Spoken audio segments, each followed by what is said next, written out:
اس کے اندر جائے بغیر یہ فیصلہ کیا ہے، جو میرے خیال میں بالکل درست فیصلہ ہے اور اس کی اوپر امپلیمنٹیشن ہونی چاہیے۔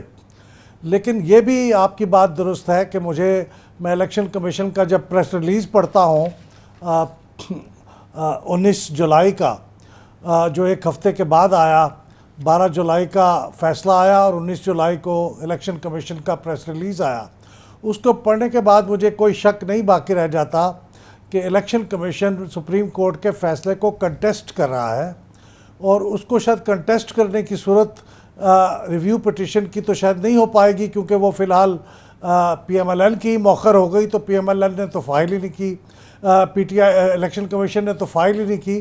لیکن اس کی صورت شاید یہ ہوگی کہ وہ اس فیصلے کے اندر جو تفصیل ایکسپلینیشنز یا کلیریفیکیشنز لینے کے لیے جو لکھا ہوا ہے کہ وہ 8 رکنی میجورٹی ججز کے ساتھ رابطہ کر کے ان سے کلیریفیکیشنز لے لیں، تو اس نے اپنے لیگل ونگ کو یہ کہا ہے کہ وہ اس کے لیے تیاری کریں اور تاکہ ہم الیکشن کمیشن ان سے رجوع کر سکیں۔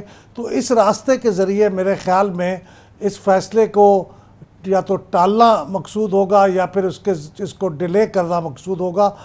یہ میرے خیال میں اس بات کا امکان موجود ہے اور اس کا راستہ یہی لگتا ہے۔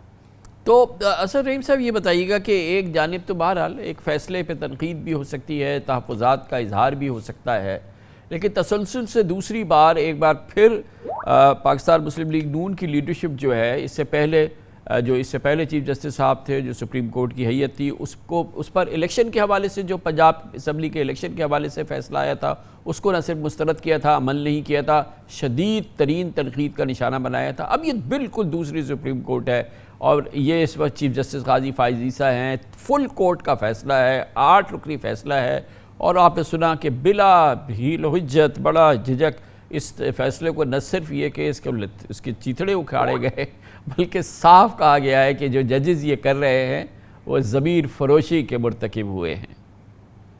جی بہت شکریہ کامران خان صاحب۔ افسوس سے کہنا ہوتا ہے کہ جب آپ اس طرح کے الفاظ بولتے ہیں تو یہ ایک طرح سے توہین آمیز گفتگو ہے۔ پچھلے سال یہی بیانیہ تھا، لیکن بالکل مختلف جج صاحبان کے متعلق بات کی جا رہی تھی کہ شاید ناانصافی کی جا رہی تھی۔ عمر عطا بندیال صاحب کا نام لیا جاتا تھا، اعجاز الحسن صاحب کا نام لیا جاتا تھا، مظاہر نقوی صاحب کا نام لیا جاتا تھا، لیکن آج وہ تینوں اشخاص اس بینچ پہ نہیں ہیں۔ حالانکہ تب بھی آرٹیکل 224 تو بالکل واضح تھا کہ آپ کو 90 دن میں آزادانہ اور منصفانہ انتخابات کرانے تھے۔ تب آپ نہ تو یہ کہہ سکتے تھے کہ آئین کو ری رائٹ کیا جا رہا ہے یا ریڈنگ کیا جا رہا ہے۔ تو اس بار بالکل مختلف جج صاحبان ہیں، کیس کی بھی جو نوعیت ہے وہ مختلف ہے، لیکن جو قانونی سوال ہے وہ اتنا ہی بنیادی ہے، اور وہ یہ ہے کہ جو آپ کی نشستیں مخصوص ہیں وہ آپ کے جیتنے کے ہی مطابق آپ کو فراہم کی جا سکتی ہیں۔ دنیا بھر میں پروپورشنل ریپرزنٹیشن کا یہی بنیادی اصول ہے، اور شاید عدالت عظمیٰ کو یہی توقع تھی الیکشن کمیشن آف پاکستان سے یا رولنگ پارٹی سے کہ اس شارٹ آرڈر میں بھی انہوں نے واضح کیا ہوا ہے کہ کوئی ابہام ہو، کوئی شک ہو، کوئی شبہ ہو، کوئی شیوا ہو، تو آپ نے ایپلیکیشن دائر کرنی ہے۔ اور ہم اس میں ایک امپورٹنٹ بات یہ ہے کہ ویسے تو 8 رکنی بینچ کیا یہ اکثریتی فیصلہ ہے، لیکن اس امر پہ کہ آپ نے ہمارے 12 جنوری کے فیصلے کو، الیکشن سمبل کے فیصلے کو مس انٹرپریٹ کیا، وہ تو 11 ججز بشمول چیف جسٹس صاحب کہہ رہے ہیں کہ ہم نے یہ نہیں کہا تھا، جو آپ نے جس کے نتیجے میں پی ٹی آئی کے جو اراکین تھے وہ آزاد حیثیت پہ الیکشن لڑنے پہ مجبور ہوئے، وہ پی ٹی آئی کی حیثیت بھی استعمال نہیں کر سکے۔ اس میں تو 11 ججز کہہ رہے ہیں کہ الیکشن کمیشن نے اس کی غلط تعبیر نکالی۔ 11 ججز تو کہہ ہی رہے ہیں کامران خان صاحب، لیکن شاید یہ ایک اور مباحثہ ہے، یہ ایک اور بات کھل جائے گی، کیونکہ وہ جو 13 جنوری کا فیصلہ ہے، اور میرے خیال سے ہر پاکستانی شہری کا یہ حق ہے کہ، اور یہ آئینی لٹریسی کے دائرے میں بات آتی ہے کہ آپ فیصلوں کو پڑھیں، ان کا مطالعہ کریں، اور اس کی تنقید بھی جائز ہوتی ہے، اور یہ جج صاحبان خود کہہ چکے ہیں۔ 13 جنوری کا جو فیصلہ ہے اس کا نہ تو پریسیڈنٹ سے کوئی خاص تعلق دیکھنے کو ملتا ہے، کیونکہ دونوں بے نظیر بھٹو والے جو فیصلے تھے 80 کی دہائی میں وہ بالکل واضح ہیں۔ سیاسی جماعت کی ایک اپنی ایک حیثیت ہوتی ہے، اور جو انتخابی نشان ہوتا ہے وہ اس کی شناخت کا ایک طرح سے ایک مرکز ہے، اس کی ایک بنیاد ہے۔ اس سے بالکل ہٹ کے 13 جنوری کا فیصلہ آیا تھا، اور تب بھی کئی لوگوں کا یہ کہنا تھا، بلکہ اگر آپ عدالت عظمیٰ کی لائیو سٹریمنگ دیکھیں گے تو کچھ کاؤنسل ہیں جو کہہ رہے ہیں چیف جسٹس صاحب کو کہ سر اگر آپ اس رخ کی طرف بڑھیں گے تو ایسا ہو سکتا ہے کہ مخصوص نشستیں ہمیں نہیں فراہم ہوں گی۔ تو چیف جسٹس صاحب نے کہا یہ تب دیکھی جائے گی، جب آپ اس کو چیلنج کریں گے تو تب ہم اس معاملے کو دیکھ لیں گے، اور وہی ہوا۔ اور وہی چیف جسٹس صاحب کہہ رہے تھے کہ الیکشن کمیشن آف پاکستان نے غلط تشریح کی۔ چلیں، دیر آئے درست آئے۔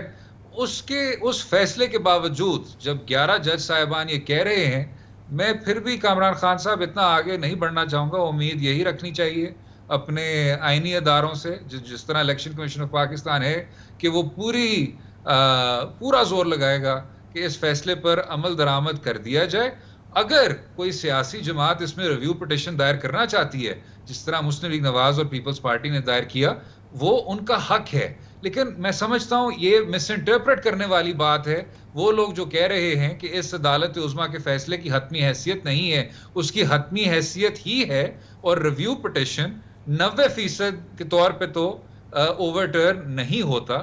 وہ تو ایک ایسا ایشو جو اتنا واضح ہو کہ وہی جج صاحبان کہیں کہ ہمارا پچھلا فیصلہ غلط تھا، اسی صورتحال میں ریویو اوور ٹرن کیا جاتا ہے۔ اس لیے اس کا جو ایک بہت ہی اس پورے پس محدود منظر قسم میں کا یہ جو ہمارے سامنے ایک مثال موجود ہے، اور بالکل عظم من الشمس ابھی مثال ہے، احمد بلال صاحب کے پنجاب اسمبلی کا الیکشن نہیں کرایا گیا، سپریم کورٹ کا فیصلہ بالکل اگنور کر دیا گیا، اسی بنیاد پہ جو ایک مثال قائم ہو گئی ہے، یہ خیال کیا جا رہا ہے کہ فل کورٹ کا فیصلہ بھی اور یہ اکثریتی فیصلہ بھی یہ مسترد حکومت تو کر چکی ہے نا، وہ تو ضمیر فروشی کا الزام لگا چکی ہے ججز پہ، وہ اپنی جگہ ہے۔ الیکشن کمیشن کی آپ نے اعلامیہ دیکھ لیا ہے، اس میں بھی کہیں بھی عمل کی کوئی گنجائش نظر نہیں آتی۔ یہ خود ہمارے لیے، ہماری الیکشن کی تاریخ کے لیے، ہماری آئینی تاریخ کے لیے اور سپریم کورٹ کے حوالے سے، اور اس ماحول میں ایک اور سپریم کورٹ کا فیصلہ اس طرح سے مسترد ہو جائے تو اس کے کوئی کانسیکوینسز ہوں گے؟ پہلے والے کے تو کچھ نہیں ہوئے۔ جی کامران خان صاحب، اگرچہ قانونی اور آئینی طور پہ یہ فیصلہ مکمل ہے، یعنی یہ آرڈر ہے، اس کے اوپر عمل درآمد کرنا لازم ہے۔ ریویو پٹیشن کا میرا ذاتی خیال یہ ہے کہ ریویو پٹیشن کو سن لینا چاہیے تھا، اس کو مؤخر نہیں کرنا چاہیے تھا، تاکہ معاملہ کلوجر ہو جاتا مکمل۔ لیکن بہرحال ان ججوں نے یہی مناسب سمجھا، ان کی اکثریت نے، کہ ہم ریویو پٹیشن ابھی نہیں سنیں گے، اور ظاہر ہے اس کو مؤخر کرنے کا مطلب یہ ہے کہ وہ مؤثر ہی نہیں رہے گی اس وقت تک، کیونکہ ایک ٹائم ٹیبل دیا ہوا ہے اس پہ عمل کرنے کا۔ اب میرے خیال میں کلیریفیکیشن سپریم کو، الیکشن کمیشن کو ایک بلکہ کہا گیا کہ اگر آپ کو کوئی کلیریفیکیشن چاہیے تو فورتھ ود کریں، فوراً کریں، یعنی ایسا نہیں ہے کہ اس کا انتظار کرنا ہے۔ تو مجھے نہیں معلوم کہ الیکشن کمیشن نے کیا کوئی کلیریفیکیشن سیک کر لی ہے، اور وہ الیکشن کمیشن نے وہ کلیریفیکیشن جو سیک کرنی ہے وہ 8 رکنی میجورٹی والے بینچ سے کرنی ہے۔ تو کیا وہ 8 رکنی بینچ اس وقت موجود ہے یا وہ چھٹیوں پہ جا چکے ہیں کچھ لوگ؟ تو اس کا بھی ایک انحصار اس بات پہ ہوگا کہ 8 رکنی ججز موجود ہوں جن کے سامنے، کیونکہ یہی لکھا ہوا ہے فیصلے میں کہ 8 رکنی بینچ کے سامنے، 8 ججوں کے سامنے یہ پیش کیا جائے گا چیمبر کے اندر۔ تو یہ کئی ایسے نقطے اس میں سے نکالے جائیں گے، مجھے یقین ہے، اور شو ڈاؤن ہو سکتا ہے۔ اس بات کا واضح امکان ہے، وہ کیا شکل اختیار کرے گا یہ میں نہیں کہہ سکتا، لیکن اس بارے میں تقریباً جو بیٹل لائنز ہیں وہ ڈرا ہو چکی ہیں، مجھے ایسے لگتا ہے۔ تو انفارچونیٹ ہے لیکن لگتا ہے، مگر اس سے پہلے تو بیٹل لائنز ڈرا ہوئی، فیصلہ جو تھا پنجاب کے الیکشن کا وہ نہیں ہوا۔ آپ نے بتایا کہ آئین کی روح کے مطابق، آئین کے الفاظ کے مطابق اس پہ عمل ہونا تھا۔ اس دفعہ تو یہ نہیں کہا گیا کہ آئین کو ری رائٹ کیا گیا، اس دفعہ تو کہا گیا ہے کہ آئین کو ری رائٹ کر دیا گیا ہے۔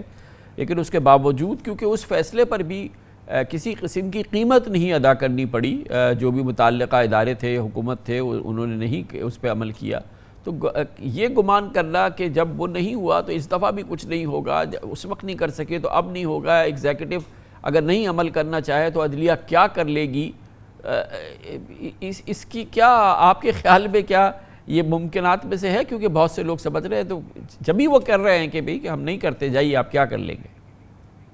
جی، جو آرٹیکل 224 والا جو فیصلہ تھا، جو 90 دن والا فیصلہ تھا، آپ درست کہہ رہے ہیں، اس میں کنٹیمپٹ کی طرف نہیں بڑھے تھے، لیکن اس بار جو فیصلہ ہے وہ 13 جج صاحبان کا ہے، تو ایک طرح سے یہ مختلف ہے۔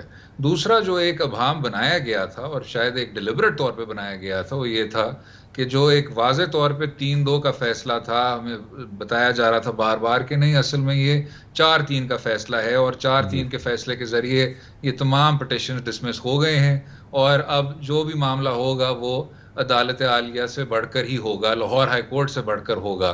لیکن تب بھی آپ نے دیکھا الیکشن کمیشن آف پاکستان، جس کو واضح طور پہ یہ ایک طرح سے ڈائریکٹو دیا ہوا تھا کہ آپ اب اس پر فیصلہ کریں، صدر کے ساتھ بیٹھیں، تو اس پر بھی عمل درآمد نہیں کیا گیا تھا۔ یہاں 13 جج صاحبان ہیں، اس میں سے جو آپ نے پہلے سے ہی آپ اپنے ابتدائیہ میں بھی ذکر کر چکے ہیں کامران خان صاحب، 8 جج صاحبان کی اکثریت ہے، لیکن وہاں بھی 11 جج صاحبان کا کہنا ہے کہ الیکشن کمیشن آف پاکستان نے غلط طور پہ تشریح کی، اور پاکستان تحریک انصاف کو مخصوص نشستیں ملنی چاہیے۔ ان کی کیا تعداد ہے، اس میں پھر آپ نے دیکھا یہ ایک طرح سے ان دونوں اوپینینز میں تفریق کرنی چاہیے۔ تو یہاں جج صاحبان بھی زیادہ ہیں، فل کورٹ کا فیصلہ بھی ہے، اس طرح کی انٹرنل ڈویژن نہیں دیکھنے کو مل رہی، اس پہ ایک ابہام کریٹ کرنے کی بھی گنجائش ہے، وہ بھی کم ہے، کیونکہ یہاں پوری طور پہ اکثریتی فیصلہ ہے۔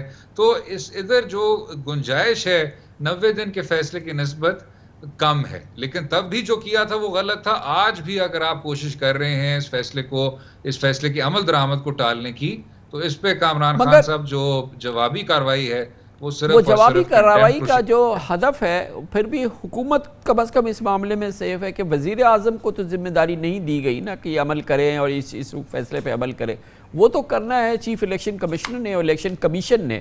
تو اگر کوئی رد عمل آئے گا سپریم کورٹ کا، تو وہ تو اس کا ہدف تو الیکشن کمیشن ہی حد سے حد ہوگا نا، حکومت کی بقا کا تو اس سے کوئی تعلق نہیں ہے۔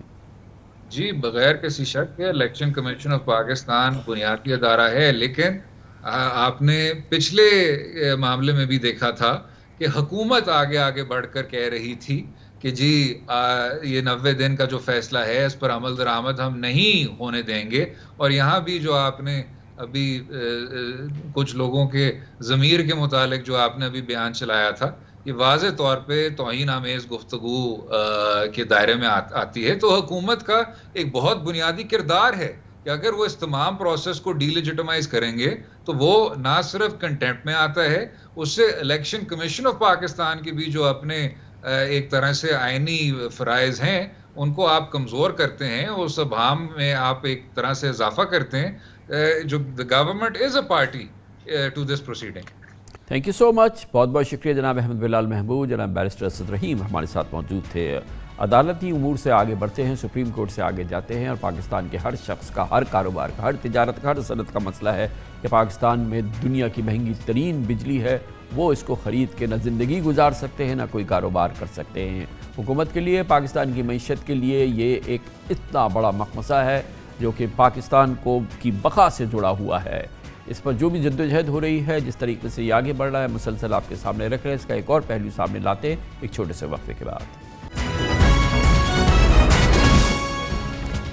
اگر آپ سمجھتے ہیں کہ بجلی کے بلوں نے پہلے ہی آپ کی زندگی کو، روزمرہ معاملات کو اجیرن بنا دیا ہے، تو آپ کے لیے بری خبر ہے، جگر تھام کے بیٹھے، کیونکہ حکومت پاکستان نے بجلی کی بنیادی ٹیرف میں فی یونٹ 7 روپے 12 پیسے کا مزید اضافہ کر دیا ہے۔ اس لیے آئندہ ماہ بجلی کے بل مزید قیامت ڈھائیں گے، یہ ہم آپ کو پہلے سے بتا رہے ہیں۔ جی ہاں، ملک کا پاور سیکٹر ہم 25 کروڑ پاکستانیوں کے لیے خطرناک دلدل بن چکا ہے، جو اربوں روپے سالانہ یا ماہانہ نہیں بلکہ روزانہ ہڑپ کر رہا ہے۔ حکومتی پاور پروجیکٹ سمیت سی پیک کے بجلی منصوبے اور بڑے بڑے سیٹوں کے پاور پلانٹس قوم پر بجلی بن کے گر چکے ہیں۔ اس وقت صورتحال یہ ہے کہ پاکستان کے 80% گھرانے بجلی کے بل ادا نہیں کر سکتے، لوگوں کو گھروں کے کرائے سے زیادہ بجلی کے بل آ رہے ہیں۔ حکومت کی جانب سے بظاہر بجلی کی بنیادی ٹیرف پیش کیے جاتے ہیں، لیکن جب تمام ٹیکس کے ساتھ بجلی کا بل آتا ہے تو عوام کے ہوش اڑ جاتے ہیں۔ حیران کن بات یہ ہے کہ ہم پاکستانی جو بجلی استعمال کرتے ہیں اس میں فیول کی لاگت بمشکل 12% ہوتی ہے، جبکہ پاور سیکٹر کے نقصانات، چوری اور کیپیسٹی پیمنٹ پوری کرنے کے لیے بلوں میں 88% حصہ رہتا ہے۔ 8 قسم کے ٹیکسز ہوتے ہیں اور ان کی ایڈجسٹمنٹ فکس چارجز کے ساتھ ہوتی ہے۔ یہی وجہ ہے کہ اس خطے کے دیگر ممالک میں ہم سے کئی گنا بجلی سستی ہے، ہم دنیا کی مہنگی ترین بجلی خریدتے ہیں۔ پاکستانی روپے کے اعتبار سے بھارت میں 1 یونٹ بجلی اوسطاً 17 روپے کی ہے، نیپال میں 18 روپے کی ہے، بنگلہ دیش میں 16 روپے اور افغانستان میں 18 روپے اور ایران میں 10 روپے یونٹ ہے، جبکہ پاکستان میں بجلی کی قیمت 72 روپے یونٹ تک پہنچ چکی ہے۔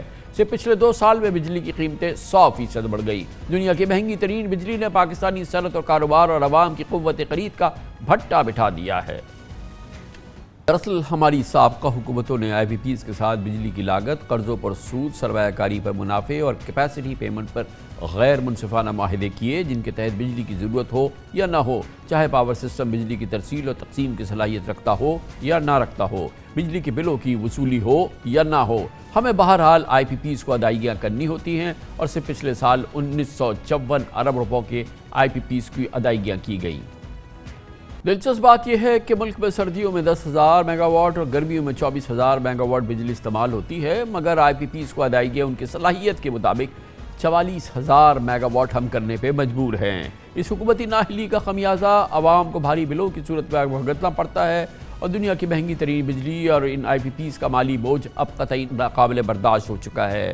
نہ پاکستان کے عوام، نہ حکومت، نہ پاور سیکٹر کی ادائیگیاں کرنے کی سخت رکھتے ہیں اور معیشت پر بوجھ بننے والے آئی پی پیز کے معاہدوں پر نظر ثانی اور بجلی کی تقسیم و تفصیل کے نظام میں اصلاحات ملکی معاشی بقا کا سوال ہے۔ اس موضوع پہ بات کرنے کے لیے آج ہم نے دعوت دی ہے معاشی اور پاور سیکٹر امور کے ماہر انالسٹ بھی ہیں جناب مارج خان سے۔ بہت بہت شکریہ خان صاحب۔ یہ بتائیے گا کہ اب تو ہم پھنس گئے ہیں، اب دنیا کی مہنگی ترین بجلی ہے، ہمارے عوام خرید نہیں سکتے، کاروبار صنعت اٹھا نہیں سکتی، پیک کر کے سب کچھ بند بھی نہیں کر سکتے، انٹرنیشنل ایگریمنٹس بھی ہیں آئی پی پیز کے ساتھ۔ از دیر اے وے آؤٹ؟ کچھ کیا کیا جا سکتا ہے اب؟ بالکل جی وے آؤٹ ہے، میں کہتا ہوں نا یہ ایک اپرچونٹی ہے۔ پرابلم تب ہوتی ہے جب آپ کے پاور نہیں ہو۔ ابھی آپ کے پاور کا سرپلس ہے، ان ممالک سے جا کے پوچھیں جن کے آپ پاور نہیں ہے، جب پہلے لوڈ شیڈنگ ہوتی ہے ساری، ابھی پاور اویلیبل ہے، پاور مہنگی ہے۔ اور وہ مہنگی کیوں ہے؟ مہنگی اس لیے کیونکہ فکس کاسٹ ہماری زیادہ ہے۔ کوئی بھی آپ پلانٹ لگاتے ہیں اس کے لیے آپ ڈیٹ لیتے ہیں، اس کے لیے کچھ انویسٹمنٹ کرتے ہیں، وہ ڈیٹ ہم نے جو ہے وہ ری پے کرنا ہے، اس لیے وہ زیادہ ہے۔ تو جتنی زیادہ ہم بجلی استعمال کریں گے اتنی کم ہوگی۔ تو آئیڈیل اس میں یہ ہونا چاہیے کہ جو ہماری کنزمپشن ہے بجلی کی اس کو ہمیں انکریز کرنا ہے، اور وہ کس طرح کریں؟ مختلف پلان ہو سکتے ہیں۔ انکریمنٹل کنزمپشن کے اوپر جو ہے وہ ڈسکاؤنٹڈ ریٹ دیتے ہیں، انڈسٹریل اس کو ایکٹیویٹ کرنے کے لیے آپ ڈسکاؤنٹڈ ریٹ کر سکتے ہیں۔ مختلف طریقے ہیں تک کہ جو ایگزسٹنگ نیٹ ورک ہے اس کو آپ زیادہ سے زیادہ استعمال کر سکیں۔ لیکن کاسٹ بھی تو کم کر سکتے ہوں، تو کاسٹ ہم کسی صورت سے کم کریں کہ جب ہم 22,000 میگا واٹ ہم خرچ کر رہے ہیں، 44,000 بنا رہے ہیں اور وہ کاسٹ بھی دے رہے ہیں جو فردر 22,000 کی ہے، اس کی کیپیسٹی پیمنٹ دے رہے ہیں، اس کے سارے فائنینشیل چارجز دے رہے ہیں، تو اس کاسٹ میں ایک بڑا چارج جو ہے وہ نان پیمنٹس ہے، لائف لائن ہمارے کسٹمرز ہیں، ہماری انیفیشنسیز ہیں، ٹرانسمیشن اینڈ ڈسٹریبیوشن لاسز ہیں، اور ایک ٹوٹل جو پبلک سیکٹر کی مس مینجمنٹ ہے وہ ہے۔ اس میں بھی تو امبیڈڈ ہے یہ سارا مسئلہ جو ہم جس کی ہم پے کر رہے ہیں۔ دیکھیں نا، اگر ہم اوور آل اسٹرکچر دیکھیں، تقریباً ہماری جو پاور پرچیز پرائز بنتی ہے، پاور پلانٹ تک کی جو پرائز بنتی ہے، انفیکٹ ڈسٹریبیوشن اور ٹرانسمیشن ملا کے تقریباً 35.5 روپے بنتی ہے۔ 35.5 روپے میں سے تقریباً 18 روپے 40 پیسے جو ہے وہ آپ کی کیپیسٹی پیمنٹ ہے۔ کیپیسٹی لوگ کہتے ہیں کافی خطرناک لفظ آج کل بن گئے کیپیسٹی۔ کیپیسٹی میں کیا ہوتا ہے؟ کیپیسٹی میں سے 18 میں تقریباً 9 سے 10 روپے جو ہے وہ صرف آپ کی ڈیٹ ری پیمنٹس ہیں، یعنی کہ جو پروجیکٹ ہم نے لگائے اس کے لیے ڈیٹ تو لینا پڑتا ہے۔ نیوکلیر پاور پلانٹ ہم نے لگایا، اس کی useful life will be 50 years to 80 years. Dams ہیں 50 ایئرس 40 ایئرس 50 ایئرس کی لائف، مگر پیمنٹ ہمیں ابھی کرنی ہوتی ہے۔ This is very low cost electricity, مگر پیمنٹ اس کی ہمیں ابھی کرنی ہوتی ہے۔ تو اس کا ایک طریقہ یہ ہے کہ جو مختلف ڈیٹ کے معاہدے ہیں ان کو کسی طرح ایڈجسٹ کیا جائے، ان کی تھوڑی پیمنٹس کو ایکسٹینڈ کیا جائے تاکہ اس میں سے جو ہے ایک ڈیلٹا نکلے اور وہ پھر کنزیومر کو پاس آن ہو سکے۔ دوسری چیز بالکل آپ نے بولا کہ جو انیفیشنسیز ہیں اوور آل، تھیفٹ ہے، کراس سبسڈیز ہیں، ان کو آہستہ آہستہ جو ہے وہ ختم کرنے کی ضرورت ہے، کیونکہ وہ یہ کہ 35 روپے سے لے کے جب ایونچولی گھر کا کسی کا بل آتا ہے 55 روپے 60 روپے بھی بولتے ہیں کہ جی یہ کیا ہو رہا ہے۔ تو بہت ساری ایسی انیفیشنسیز ہیں جو کہ ختم کرنے کی اس میں ضرورت ہے۔ تو اب اس کے اندر بنیادی چیز یہ ہے کہ